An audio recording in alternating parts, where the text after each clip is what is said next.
Hi, everybody. Welcome to Cornerstone Worship Podcast. I am one of your hosts, Thalia, and joining me today is Dominique Horsely. She is a wonderful worship leader. She's out in Cincinnati now, but we met back in New York. So grateful that you're here with us, and I'm excited to talk about what we're going to talk about today. The topic we're going to touch base on today is pregnancy and worship. So Dom, you are a mama of two. You had a full ministry when your first one came along. Can you tell me a little bit about that, about how you prepared, or how that went about? Yeah, I was totally scared because at first I thought that you couldn't keep on doing what you loved when you were having children. I think it's a common misconception that we as mothers have. And at least I've talked to many who've had the same thing. And I mean, it's hard. I kept on doing my full-time job up until I was 38 weeks pregnant. I kept on doing it. But with my second child, things changed. I stepped back a little bit, but both scenarios worked out beautifully. Now, for the whole 38 weeks, now how would you be able to go about like physically? Because obviously you're experiencing changes that you've never experienced before, like first pregnancy versus second pregnancy. How did that go for you? What did that look like for you in your outward worship? Yeah, it was tough on so many levels. I mean, the physical level one was so tough because I was so used to in our worship department, I was also like helping out with sound, like wrapping cords, helping out with Right. anything equipment wise. So I think I totally had to start depending on other people to, in a sense, help me do my work. And that was really hard. It was like a layer of surrender. I think pregnancy and being a full-time mom in ministry and maybe in general in life, it's constantly layers of surrender. Mm. But for the good in the end. And then another aspect of it was like vocally, oh my goodness, trying to, oh, you feel like you're learning how to breathe again. Yeah. You're learning how to sing again. In a weird way, you almost feel like you're becoming I like to say a new part of who you are that you've never met before. Mm. So it was tough, but I'm sure Tilly, I know you've been pregnant too with little, I know. but, but it was probably so hard for you too, right? I was gonna say well, for me, yeah. I mean, I think I was just overzealous in it all too. Like, I have to do this. I can keep worshiping. And wear heels and have a big old tummy. I was like, how did I do that? I don't know. I'm like, good for you back in the day, but today, like, if this would happen again, I was like, I don't think I'd be able to do that. Um, but it's really an incredible process though, to be able to like worship with your child, like this miracle that you're holding. It really was such a beautiful thing, because I leading ministry with Cairo there in it all, I felt like was such a blessing in his life now.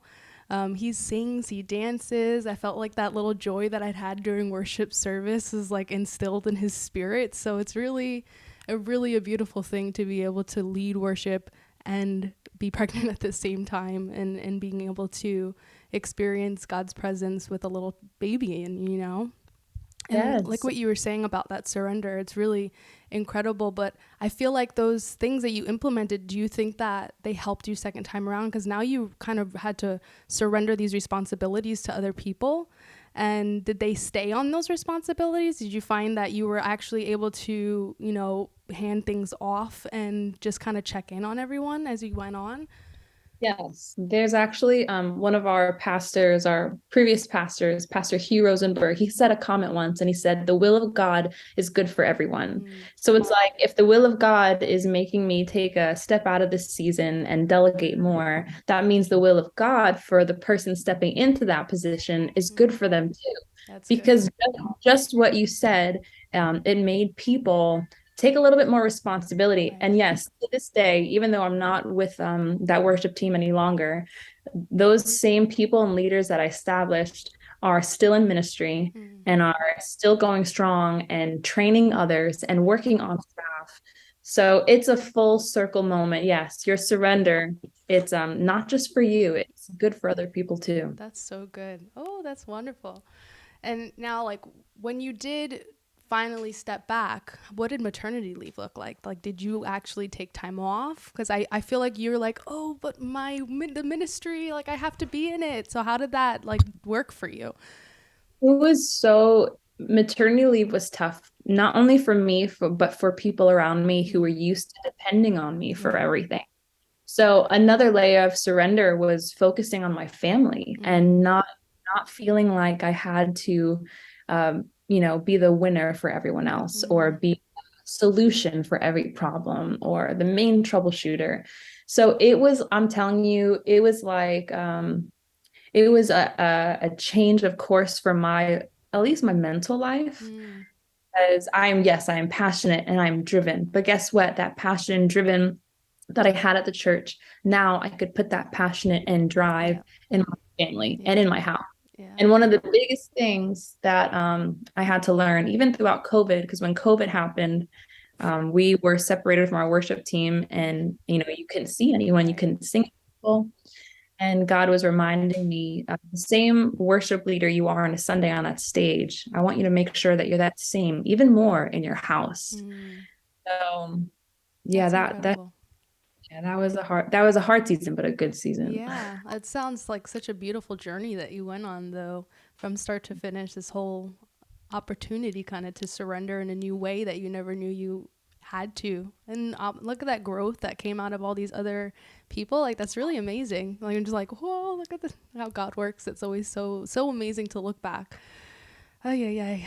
I'm just thinking back on the on worship, and I'm just like, it's exciting, just the process of how God works in our lives, and you don't really get the opportunity to see it, or not see it, but like think about it, unless you're talking about it to someone, like reliving these miracles right now.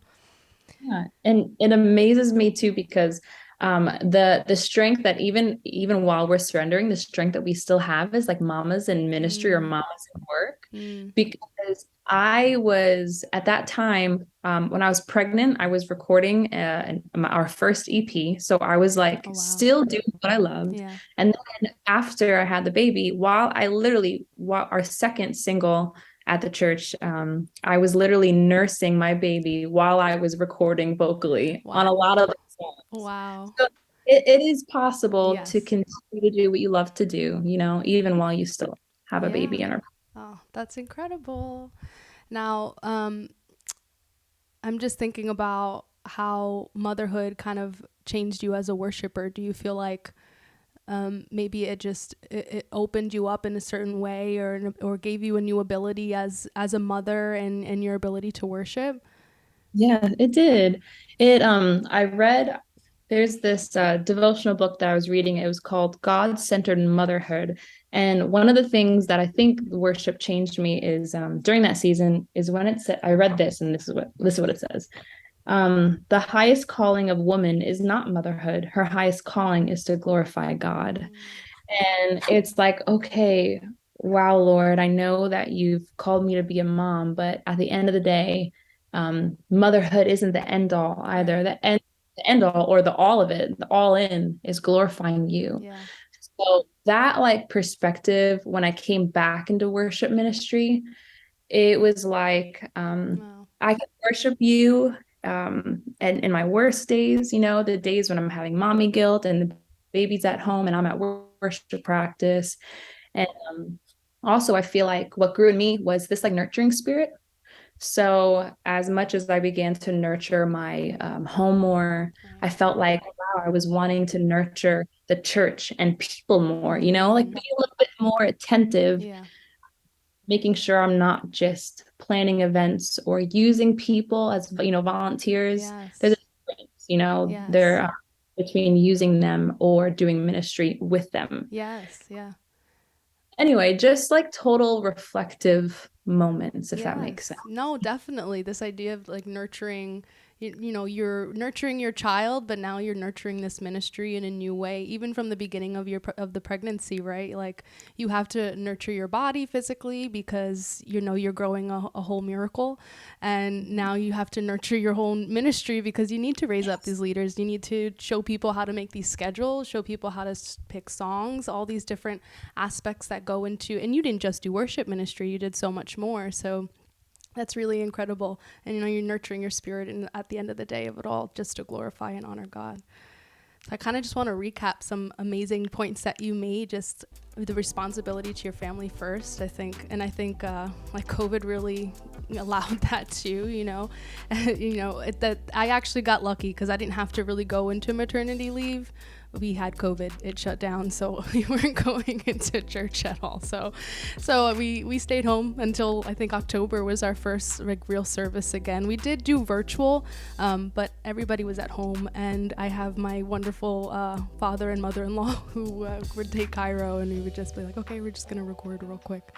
So we got that done. But putting your family first at the end of the day. I mean, God first, family is your responsibility before the ministry. And then, and taking time to reflect on that and resting too, you know, and allowing the people that have been nurtured in the process to take that responsibility that they've learned, so that they can also, like you said, continue on, teach others, and go forward from there. It's such golden nuggets that we got, I think, out of this. Motherhood and worship is a good teaching point for people beyond just this. So I want to say thank you for joining us today, Cornerstone Worship Podcast. Thank you guys for listening in with us. We're so grateful to always have everybody here. Thank you, Dom. I'm so excited to just see your journey going on with your beautiful babies. Thank you so much. We'll talk to you soon, guys.